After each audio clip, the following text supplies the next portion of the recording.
we got going on today is our kind of a skill day with some inversion work and also some L-sits, combining two high-level gymnastics things. And then later on, we've got just dumbbell madness. So to start off the day today, I want you to spend some time working on opening up your shoulders, your wrists, anything that's achy. Maybe from one of the workouts earlier in the week, if you're feeling a little tight, you're gonna want your upper body ready for action here, whatever feels good for you. And then once you're ready to go, we're gonna do 3 rounds of 15 plank jacks. So for the plank jack, it's just like doing a jumping jack with your feet, but you're gonna be in a plank. So if you watch my legs, I'm gonna start off in my regular plank. I'm gonna go 1, 2, 3, 4, until I get to 15. And then we're gonna do 10 seated leg lifts. This might be end up being what you hold later on, but we want some version where your legs are together. We'd like them to be, especially in the warm-up here, try to keep them long. Later on, we might have to tuck them in a little bit, but find whatever angle you have to be on for you to lift your legs. 1, 2, 3, 4, 5, until you get to 10. If you have to lean back a little bit, that's okay. Ideally, you'd want to work your way towards being able to lean forward a little bit and compress the midsection and press those legs off the ground for 10 reps. Do that 3 times. That's just a nice little core warm-up. And then we'll do 3 rounds of 1 wall walk or a couch walk, which I'll show you in a moment, and then a 10-second hollow hold or a hollow rock. So the wall walk to its fullest is going to be finding a space where you can safely put your feet on the wall, walk yourself upside down as close as you can get to the wall without putting your toes in the air ducts, and then you're going to come down safely with control until you're laying down. That's how you do a proper wall walk. I don't want you to crash, especially not in your home.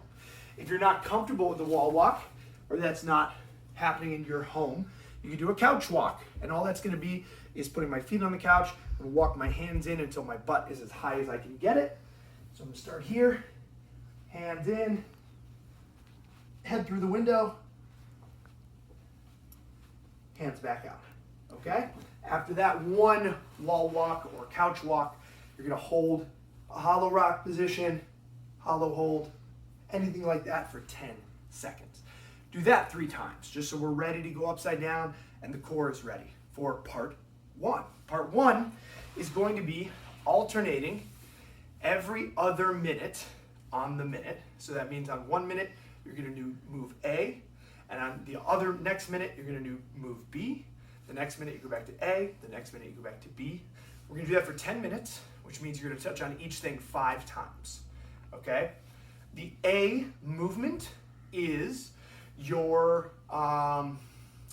most challenging inversion that you can hold for 30 or 40 seconds, okay? So that means if you are someone who has no problem with handstands, you might want to think about trying to float away from the wall a little bit with 1 foot. I also know some folks in our gym who are working on something I cannot show you because I just don't have the wall space here, which is a single arm handstand. So going up into a handstand against the wall and then shifting weight over to one hand to hold on one hand.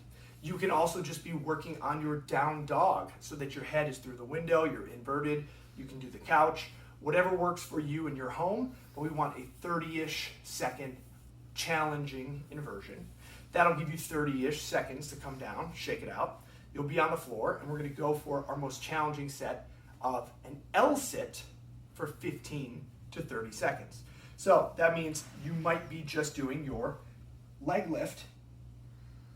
Oh my gosh, actually, if you keep your legs locked out, your toes pointed, your legs together, that's gonna be hard for 15 seconds. You could be using compression here by leaning over and trying to pick them up for 15 seconds.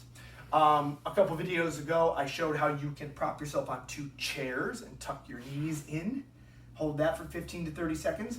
Or you can go for the full L-sit off the ground or off of some sort of blocks or books to lift yourself up. And that would be, again, legs long, toes pointed, holding for 15-ish seconds. We're gonna go back and forth. Inversion, rest, L-sit, rest, inversion, rest, L-sit, rest. until we've practiced each of them 5 times. Should be challenging in a very different way, kind of working on skills, but also really shoring up the midsection. All of those core components have to work together in order to hold those positions, okay? So, part 2, could not be more opposite. This is just dumbbell craziness. What we're gonna do is 5 rounds of 5 dumbbell thrusters with your right arm, 5 dumbbell rows with your right arm, 5 dumbbell thrusters with your left arm, 5 dumbbell rows with your left arm, and then once you're through 5 rounds of that, you're gonna finish with a cash out of 100 mountain climbers. So I didn't dare try to show these movements while I'm talking because I'm gonna get out of breath so fast. But this is going to look something like this. I'm gonna do dumbbell here. You could also do this with an object using both hands, but just preparing for people who only have the ability to use one. We're gonna do 5 thrusters. That means I'm going full squat, full press, 3, 4, 5. Now I'm gonna go into a split stance, like a lunge, and do 1, 2, 3, 4, 5. Switching arms, full squat, full press. 1, 2, 3, 4, 5. Split stance. 1, 2, 3, 4, 5. So that was 1 round. We're gonna do that 5 times, as quick as you can. And then as soon as you're done with your 5 rounds, 1, 2, 3, 4, 5, all the way to 100 reps. Again, just like I just showed, 1 rep of a mountain climber is 1 on the right and 1 on the left. So that's 100 on each leg, mountain climber cash out. Okay, that is it for today. We're hitting all the angles today. Oh my gosh, that's gonna be fun. Enjoy your workout, have fun, I'll see you tomorrow.